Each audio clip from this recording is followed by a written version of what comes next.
Muy buenos días, apreciados alumnos. Hoy vamos a estar viendo la unidad 2, hablando sobre la teoría de la organización de las empresas, parte 1. Como bien sabemos, nuestra materia habla de organización y administración de empresas. Por ende, debemos de hablar un poco o rememorar lo que ya habremos estudiado en el transcurso, en la trayectoria de nuestra carrera, sobre las definiciones de la organización. Como sabemos, todas las épocas pasadas existieron escuelas, teorías que fueron dejando como legado diversas maneras de administrar o organizar las organizaciones. Cada etapa, adecuando a cada etapa del momento. En etapas pasadas, el sistema de organización, administración de las empresas era un poco más flexible. A medida que pasa el tiempo, vamos adecuando, vamos mejorando la manera o el sistema de organizar nuestras empresas, entonces iremos hablando un poco sobre eso. Determinaciones previas. Toda asociación de varias personas para conseguir un fin común precisa la coordinación de sus diversas actividades con objeto de lograr la eficacia. Es necesario lograr el máximo servicio, que sería el rendimiento, con un mínimo de esfuerzo. La concepción de la organización en las actividades humanas es tan antigua como la propia humanidad. Como vemos, ¿verdad? Desde épocas pasadas, desde siempre existe lo que es la administración y la organización de las empresas. En el transcurso, en lo que vamos haciendo en el día a día de nuestras vidas, necesitamos asociar, tener un plan de cómo va a ser nuestro día, administrar, organizar nuestro horario, tener un plan siempre para poder culminarlo en el día a día de cada uno de nosotros. Entonces, por eso habla, ¿verdad? Que siempre cuando nosotros nos asociamos a otras personas con un interés común o un fin común, entonces se necesita o precisa de que estén organizadas todas las cosas. Dentro de la teoría de la organización vamos a dividir en dos etapas. La primera etapa, vamos a denominarla etapa A, que habla de la teoría clásica. Y la segunda etapa sería vamos a llamarle etapa B, que vamos a hablar sobre la teoría moderna. Dentro de lo que es la teoría clásica, se destacan dos escuelas importantes que en algún momento ustedes ya habrán estudiado o hablado sobre ellos, ¿verdad? Está la primera parte, que es de Frederick Taylor con su libro Scientific Management, y Max Weber, que habla sobre la escuela de la burocracia. En esta primera etapa vamos a tomar estos dos, que son los referentes más importantes de la época y que ellos han dejado un legado a la actualidad, que se sigue utilizando el sistema que ellos habían propuesto en aquel entonces. Cuando hablamos de Taylor, con su aporte, él elaboró un sistema de organización racional del trabajo. ¿Qué es lo que él quería? ¿Qué es lo que él quería lograr con el sistema que él estaba proponiendo? Es dar orientación positiva y mecanicista al estudio de la relación entre el obrero y las técnicas modernas de producción industrial, con el fin de maximizar la eficiencia de la mano de obra, de las máquinas y herramientas mediante la división sistemática de las tareas. Taylor entonces hablaba que era sumamente importante tener dividido la organización o tener divididas las tareas, formar grupos para poder realizar las tareas de manera más eficiente. ¿Y qué es lo que él logró o estimó que se iba a conseguir teniendo bien dividido, bien organizado las manos de obras, las herramientas con las que contábamos? Él quería lograr el aumento de la destreza del obrero a través de la especialización. Él decía que era sumamente importante especializar al obrero para poder realizar las tareas de manera más eficiente y eficaz. También Con eso él lograba un mayor control de tiempo en la planta, que eso ayudaba al capital, ¿verdad? O sea que no tener tiempo desperdiciando el tiempo de cada obrero, sino que hacer el trabajo en el menor tiempo, pero con una mayor productividad. También él logró el estudio científico de movimientos y tiempo productivo. Él estudió el movimiento paso por paso de los trabajadores. Cuánto tiempo le llevaba a cada trabajador realizar cierta tarea. Y por último también una de las aportaciones que dio, que dice que la división del trabajo reduce los costos y reorganiza científicamente el trabajo. O sea que eso es lo que uno consigue teniendo bien dividido, bien identificado las tareas o los trabajos que realiza cada obrero. Entonces ahí lo que se gana es, se reducen los costos y se hace una reorganización científica. Luego le tenemos a Max Weber, que habla de la escuela burocrática. Max Weber es reconocido como el padre de la burocracia. Él centraba o tenía un pensamiento en el que decía que se centra en el seguimiento de las normas, reglas y procedimientos, así como el concepto de racionalidad, considerándose estos como elementos totales para que la organización alcance su objetivo. O sea que entonces Weber consideraba que la burocracia era un modelo ideal bajo el cual las organizaciones o la moderna estructura social debía ser administrada.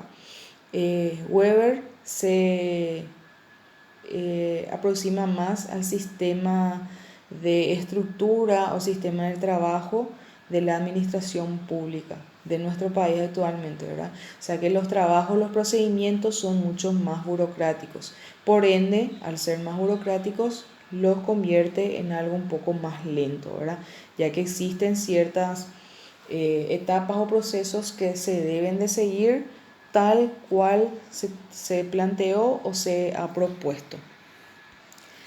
Atendiendo a ambas escuelas o hablando de ambas escuelas, haciendo un resumen general de los dos, entonces las dos escuelas coinciden en considerar la organización como un sistema cerrado y racional, atendiendo exclusivamente el aspecto formal y estructural. O sea, que para las dos escuelas, lo ideal es siempre tener todo bien estructurado, todo formalizado y bien dividido todas las tareas que se van a realizar.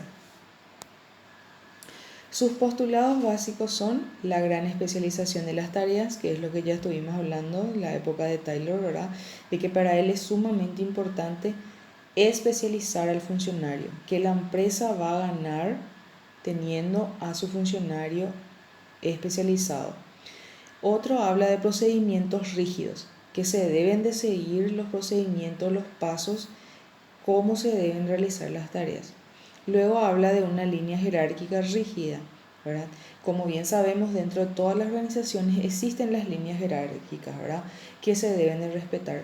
La alta, la media y la baja, el nivel más bajo, ahora que son la parte operaria, los que realicen las tareas. También otro punto de los postulados habla de la centralización del poder en el vértice de la pirámide. Este sistema o esta escuela entonces da o centra todo lo que se refiere a la empresa a la alta dirección, a la cúspide de la organización. O sea que la alta dirección son quienes toman las decisiones. No se le da mucha participación a los obreros o a los funcionarios que realizan las tareas. Respecto al ser humano trabajador, se le concibe bajo un prisma materialista, a excepción de la élite dirigente, ¿verdad? Entonces se le ve al trabajador como algo material, a excepción entonces de los quienes están dirigiendo las tareas. El Taylorismo, como bien hablamos de Taylor, ¿verdad? Su propósito fundamental era elevar la productividad. Él siempre eso lo que quería lograr, ¿verdad? Consiguiendo a través de la división de los trabajos,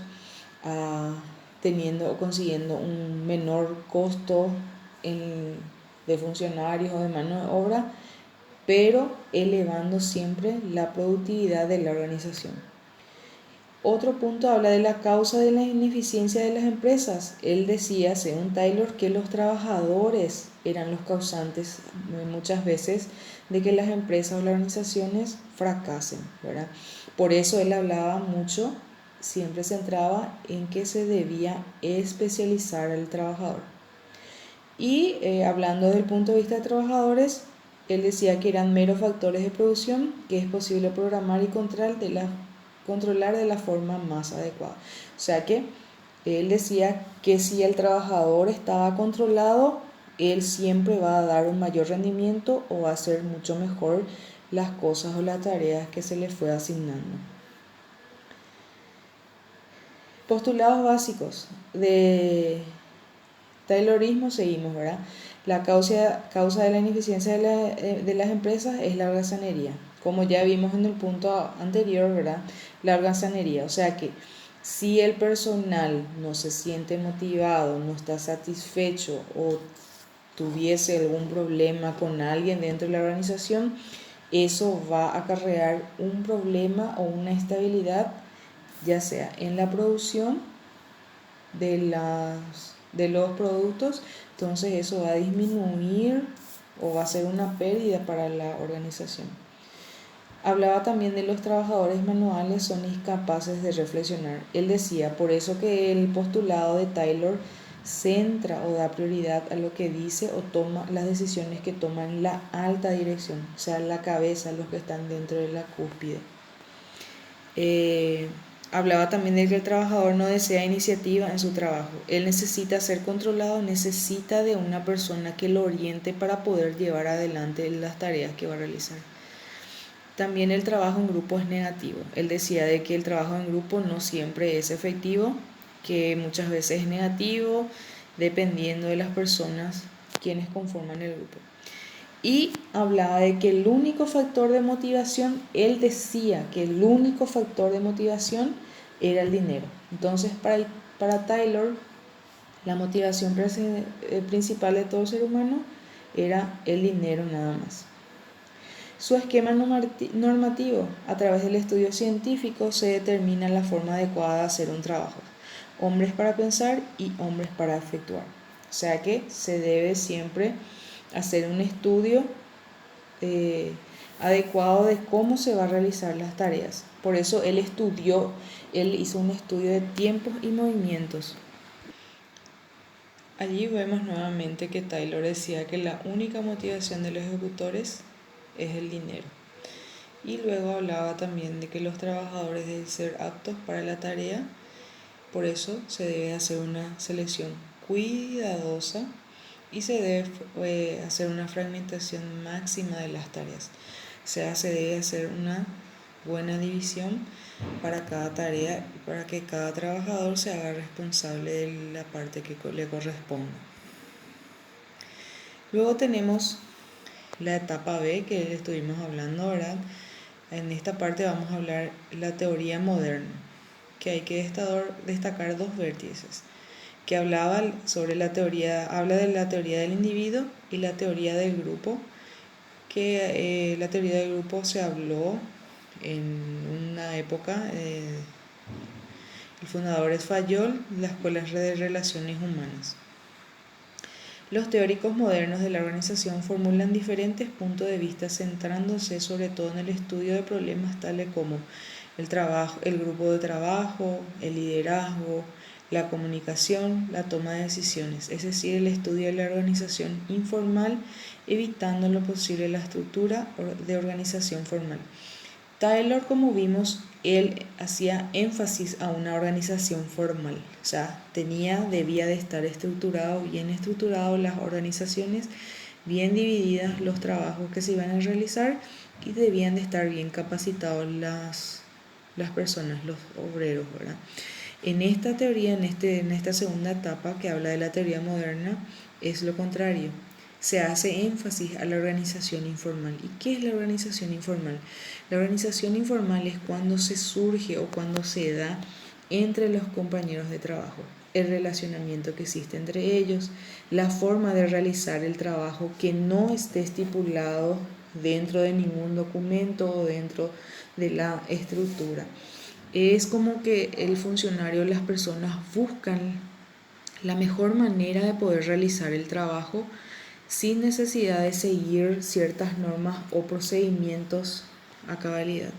Entonces, en la teoría moderna se da énfasis a todo esto, ¿verdad? La comunicación que debe existir entre todos, ya sea entre los jefes, los encargados, las personas que realizan el trabajo. Tiene que haber un líder, ¿verdad? El líder que maneje o les pueda guiar o ayudar a los compañeros y el momento de tomar las decisiones, ¿verdad? Es evidente que la escuela moderna reacciona contra el modelo clásico dando una visión más humana en sus teorías, en la que unos centran su atención en el individuo y el otro en el grupo. Porque como vimos, Taylor hacía énfasis a la individualidad. Esta teoría moderna habla entonces del trabajo en equipo, del trabajo en grupo.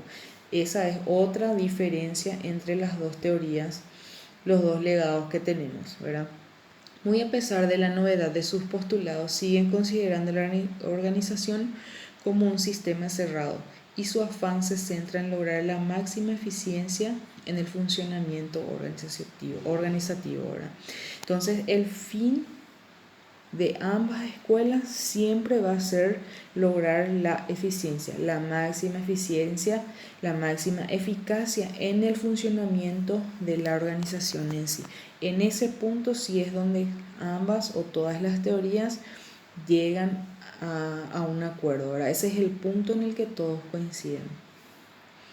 En este sentido, los clásicos lo propiciaban mediante un sistema de diseño estructural y contrariamente los modernos lo manejan por el sistema de la habilidad en el uso de los factores de motivación. Entonces, para los clásicos siempre debía de estar diseñado el modelo o la estructura de la organización, y para la teoría moderna o los modernos, entonces la habilidad era un factor de motivación. O sea que si yo veía o veo en un personal, en una persona que trabaja conmigo que tiene cierta habilidad, entonces yo utilizo, me agarro de eso y hago que la persona esa habilidad pueda explotar haciendo el trabajo que más le guste. Entonces ahí también ese funcionario, esa persona se va a sentir más motivada, con más ganas de realizar las tareas. Las escuelas de relaciones humanas, que era de Fayol, que hablamos en la teoría moderna, ¿verdad? Decía que la productividad no solo la determina la organización técnica, sino que también influye el comportamiento de los trabajadores. Como ven la diferencia que existe, ¿verdad? Que en las relaciones humanas entonces se hace énfasis a cómo se siente, cómo se comporta el funcionario dentro de las organizaciones. También hablaba que el hombre tiene necesidades psicosociales.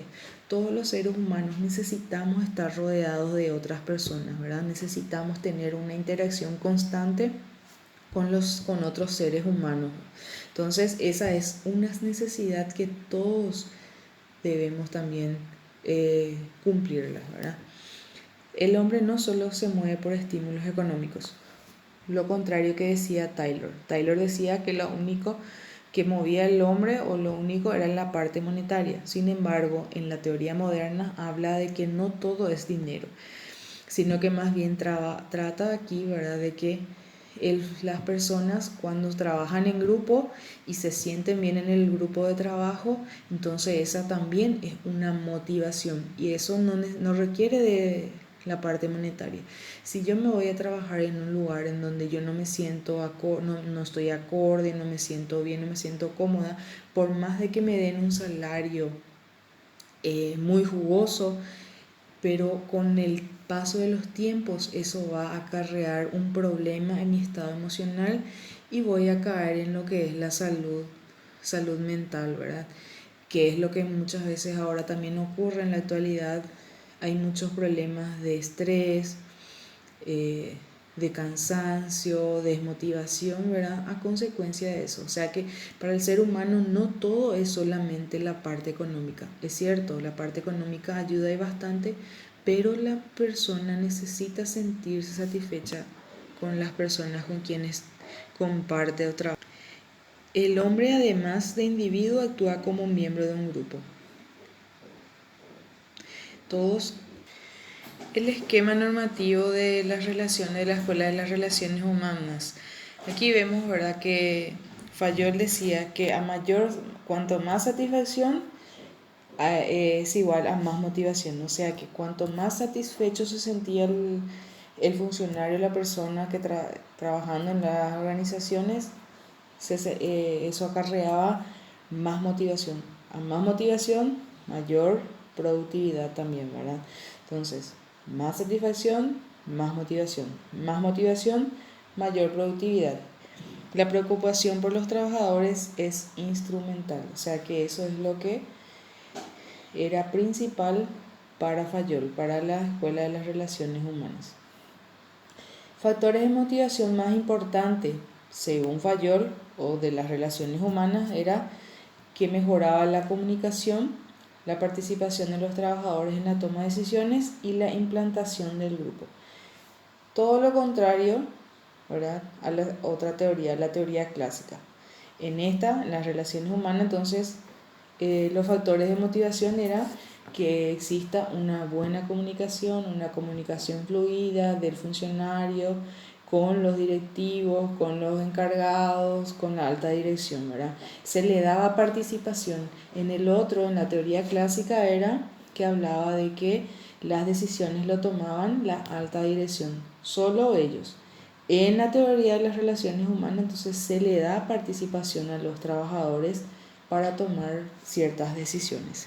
Y la implantación del grupo, que en la teoría clásica hablaba del individuo, el individualismo, y en las relaciones humanas habla de la implantación de los grupos. Algunas observaciones que se hicieron de la Escuela de las Relaciones Humanas dice: no es la Escuela de las Relaciones Humanas crea positiva la participación de los trabajadores en las decisiones, pero se acepta como un método menos costoso para conseguir cooperación y que se acepten las decisiones. O sea que la teoría de las relaciones humanas decía de que si yo le doy participación al trabajador o a las personas que realmente realizan el trabajo, es una manera de conseguir que ellos cooperen con más entusiasmo, ¿verdad? Porque si yo sé que mi opinión se tomó como válida, entonces yo voy a poner mi mayor esfuerzo por lograr lo que se está planteando, ¿verdad? Las relaciones humanas satisfacen las necesidades de lo social. Las relaciones humanas no satisfacen las necesidades de autorrealización, logro ni competencia. Luego vamos a estar viendo las diferentes teorías, que son otras aportaciones que se fueron dando, ¿verdad? Las teorías X y Z. La teoría X, ideas fundamentales de teoría, vamos a hablar. Hablaba, ¿verdad?, de que sostiene el punto de vista tradicional sobre la dirección y control. O sea, tenía un sistema tradicionalista. Y las ideas sobre la naturaleza y conducta humana que subyacen en esta teoría dice que el ser humano ordinario siente una repugnancia intrínseca hacia el trabajo y lo evitará siempre que pueda. Porque todo ser humano trabaja, pero no trabaja porque le encante trabajar. Hay trabajos que sí hacemos con mucha satisfacción, con mucha motivación, pero hay trabajos que por más que no nos guste debemos de realizarnos. Entonces por eso habla de que el ser humano le debe de nacer una necesidad para poder trabajar, ¿verdad? Muchas veces, como vimos, que no siempre es solo la parte económica, pero necesitamos de dinero para poder satisfacer otras necesidades básicas de todo ser humano. Debido a esta tendencia humana a rehuir del trabajo, la mayor parte de las personas tiene que ser obligada a trabajar por la fuerza, tiene que ser controlada, dirigida y amenazada con castigos para que desarrollen el esfuerzo adecuado a la realización de los objetivos de la organización.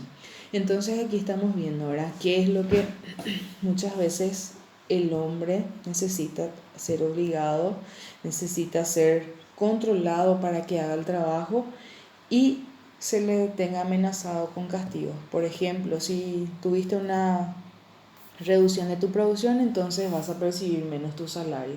Es como una manera de incentivar, vamos a decirlo, ¿verdad? Entonces es lo que aporta esta teoría que hasta hoy en la actualidad muchas veces se va dando.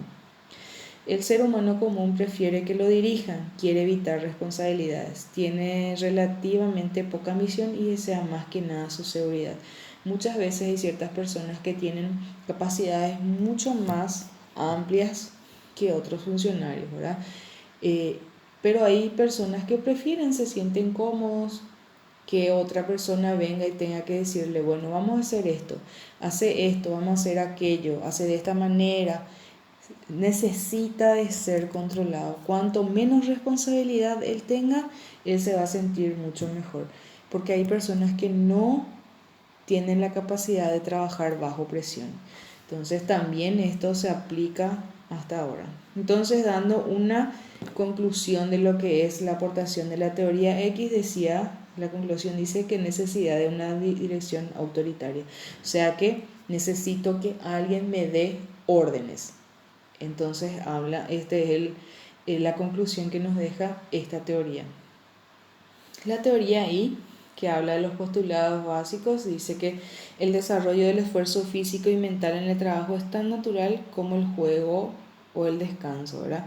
O sea, necesitamos de todo esto y surge de manera natural, que yo pueda desarrollarme, que mi fuerza sea una necesidad del trabajo que yo realizo, o que mi mente, que yo esté con una mente despejada, o que mi mente pueda resolver ciertas situaciones que el trabajo lo requiera, nace de una manera natural, ¿verdad? Según las responsabilidades que yo voy teniendo, entonces se va dando eso. El control externo y la amenaza de castigo no son los medios de encauzar el esfuerzo humano hacia los objetivos de la organización. Que esto habla un poco en lo contrario de lo que hablaba de la teoría X, ¿verdad? Que la teoría X hablaba de que se necesitaba tener un control absoluto sobre las personas, o sea que el ser humano necesitaba sentirse controlado. Este habla de un control externo y la amenaza no son los medios para encauzar, o sea, no debería de existir eso para que pueda dar lo mejor el funcionario. La teoría I habla también de que se compromete la realización de los objetivos de la empresa por las compensaciones asociadas con el logro. Entonces, en este tipo de teoría, las personas se comprometen porque sí, porque es responsable, porque ve que él puede dar o hacer bien a la organización, puede aportar algo, entonces él se siente comprometido porque sabe que va a tener una compensación con el logro de los objetivos, ¿verdad? El ser humano ordinario se habitúa en las debidas circunstancias, no solo a aceptar, sino a buscar nuevas responsabilidades. El rehuir las responsabilidades, así como la falta de ambición y la insistencia en la seguridad, son generalmente consecuencias de la experiencia y características esenciales humanas. La capacidad de desarrollar en grado relativamente alto la imaginación, el ingenio y la capacidad creadora para resolver problemas de la organización es característica de grandes, no pequeños sectores de la población, ¿verdad? O sea, entonces, en este punto ya se necesita la capacidad, se necesita la responsabilidad de cada uno de los trabajadores o de los obreros de la organización. Cada uno debe de sentirse comprometido, responsable con las tareas que va a dar, porque sabe que esos trabajos que va realizando va a tener a futuro una recompensa para todos. Porque si en la empresa o en la organización gana, todos salen ganando, ¿verdad? Tanto los dueños, la organización y también el funcionario, porque sí o sí de alguna manera va a tener algún tipo de recompensa. En las condiciones actuales de la vida industrial, las potencialidades del ser humano están siendo utilizadas solo en parte. ¿Por qué? Porque hoy en día ya vamos implementando la tecnología, ¿verdad? Entonces, el ser humano ya tiene, vamos a decir, se les facilita más el trabajo. Hay ciertas cosas que ya las máquinas hacen todo.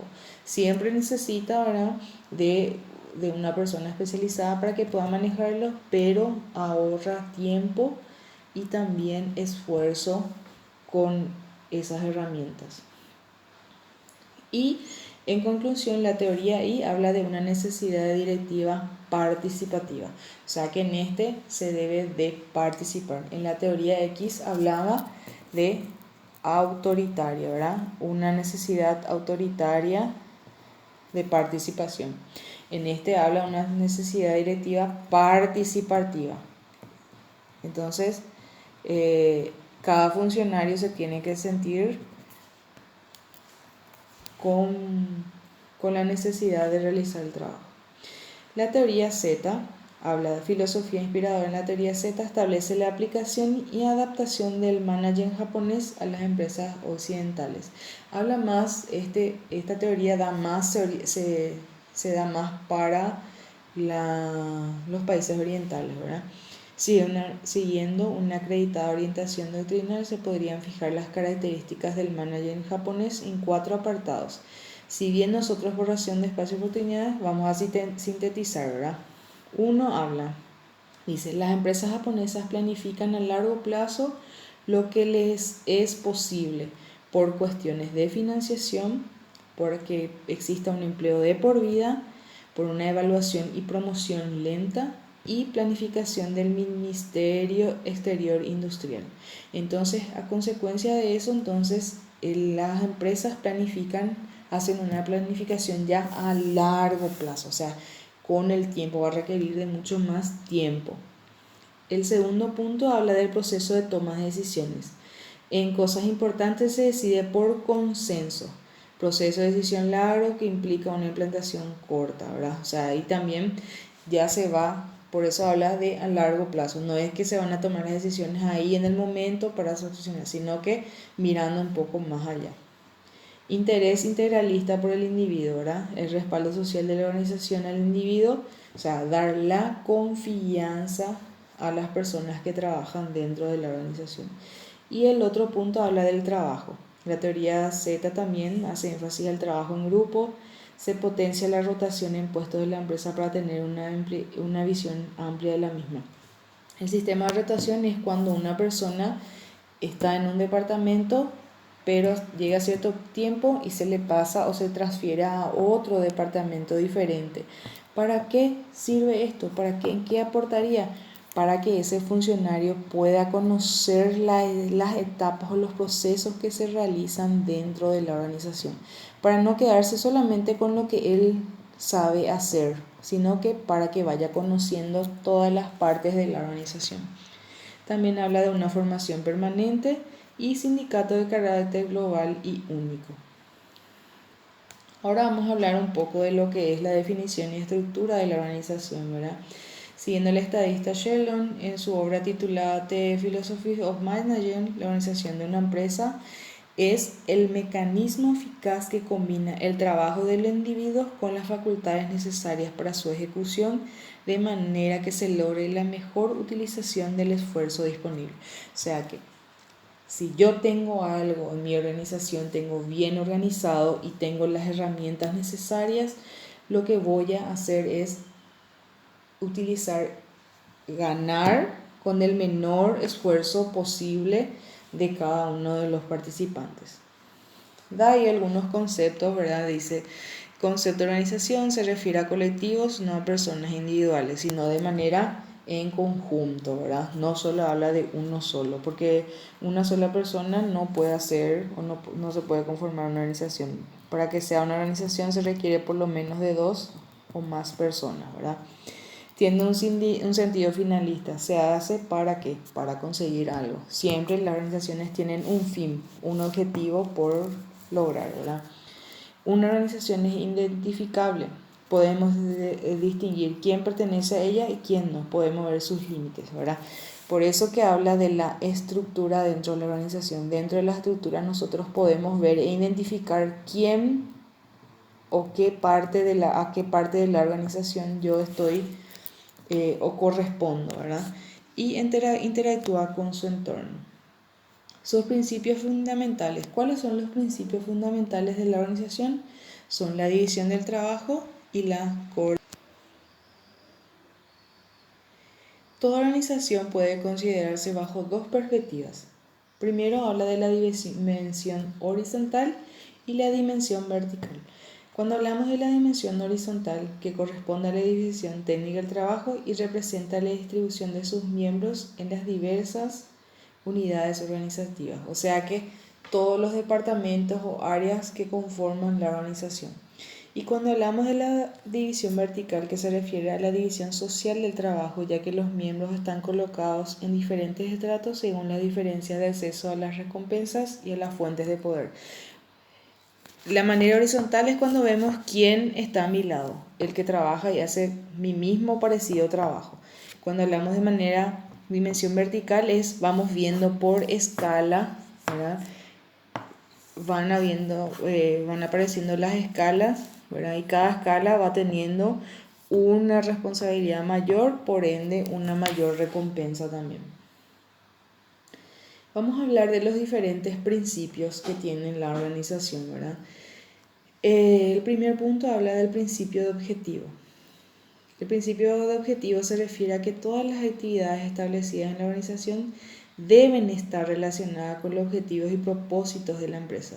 Esto nos dice que la existencia de un puesto solo es justificable si sirve para alcanzar los objetivos establecidos y no se deben hacer gastos innecesarios en puestos que no contribuyen en nada a lograr los objetivos. O sea, siempre se debe tener bien identificado que esa actividad o ese departamento que yo veo que es necesario contar en mi organización, que ese departamento pueda aportar algo. Entonces, no crear un departamento porque sí, no. Yo necesito ver si realmente el objetivo de ese departamento está acorde con el de la empresa. Principio de especialización, que afirma que el trabajo de una persona debe limitarse hasta donde sea posible a la realización de una sola actividad. Cuando hablamos de especialización, generalmente siempre hablamos porque es un puesto, un cargo, una función que necesita que la persona esté mucho más preparada para poder llevar ese trabajo. Por ende, solo esa persona que esté preparada, capacitada, necesariamente va a poder hacer ese trabajo. Entonces requiere de más tiempo, ¿verdad? El trabajo se llevará a cabo más fácilmente si se subdivide en actividades claramente relacionadas y delimitadas. Mientras más específico y menor sea el campo de acción de un individuo, mayor será su eficiencia y destreza. Entonces, cuanto más identificado vos le das al funcionario de las tareas o trabajos que debe realizar, entonces va a ser mucho más eficiente. Cuanto más cerrado, cuanto más bien diseñado está la tarea o el cargo que él va a realizar dentro de la organización, entonces va a ser mucho mejor. Principio de coordinación: siempre deberán mantenerse en equilibrio las unidades de una organización. El administrador debe buscar el equilibrio adecuado en todas las funciones. O sea, debe haber una coordinación de un departamento con otro o de las tareas que hace una persona con la de la otra tarea. Deben estar en coordinación siempre. Principio de autoridad, llamada cadena de mando, o como la designa Fayol, principio jerárquico, ¿verdad? Que el proceso de delegación de autoridad debe estar claramente definido de forma que desde la máxima autoridad de una organización hasta cada uno de sus miembros exista una sola línea de autoridad clara y precisa. Es muy importante tener bien claro dentro de las empresas quiénes son las personas o de quiénes yo dependo, ¿verdad? Para que yo pueda recurrir a ella. Entonces, el principio de autoridad habla de eso. Yo tengo que saber bien claro a quién rendir cuentas. Yo tengo que saber quién es la autoridad, quién es mi jefe directo con quien yo pueda ir a hablar de algún problema que se haya surgido, que haya aparecido dentro del trabajo, las tareas que voy realizando. Entonces, al tener bien identificado, entonces el tiempo va a ser también a favor de mis tareas. Principio de responsabilidad: todo superior es responsable por los actos de sus subordinados y por los suyos propios, ¿verdad? Principio de responsabilidad es muy importante porque cada uno debe saber la responsabilidad que tienen o la responsabilidad que tienen sobre cierto grupo o sobre ciertas personas para que se realicen las tareas o los trabajos dentro de las organizaciones. Principio de definición es la descripción de cada cargo. Debe hacerse por escrito y debe recoger tanto los deberes como las obligaciones que le son asignadas, así como la autoridad y la responsabilidad que le lleva anexo las relaciones de dependencia de dicho cargo con los demás cargos de la organización. Tener bien definido cada tarea, cada cargo. Dentro de lo que es el cargo, tener bien definido las tareas que van a realizar los subordinados que estén dentro de mi responsabilidad. Principio de la correspondencia. Debe existir un perfecto equilibrio entre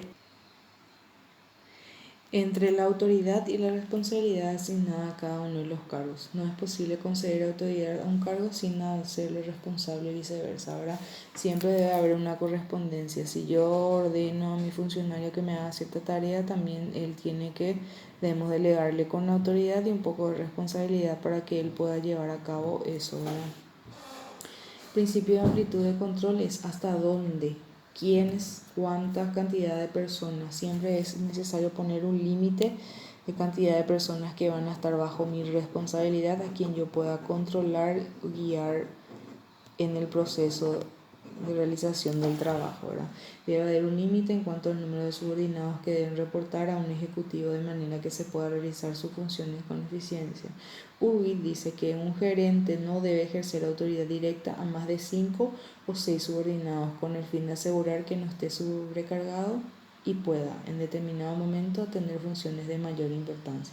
Entonces, por eso es sumamente importante tener bien definido, bien especificado cuáles son quiénes son las personas que están a mi cargo, ¿verdad? Tiene que haber siempre un límite, cierta cantidad hasta donde yo pueda hacerme responsable por ellos.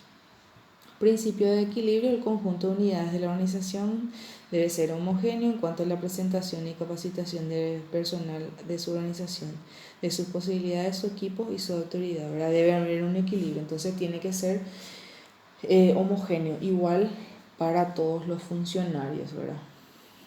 Y principio de continuidad. La organización no puede permanecer inalterada. Las empresas deben mantenerse, mejorarse y ajustarse constantemente.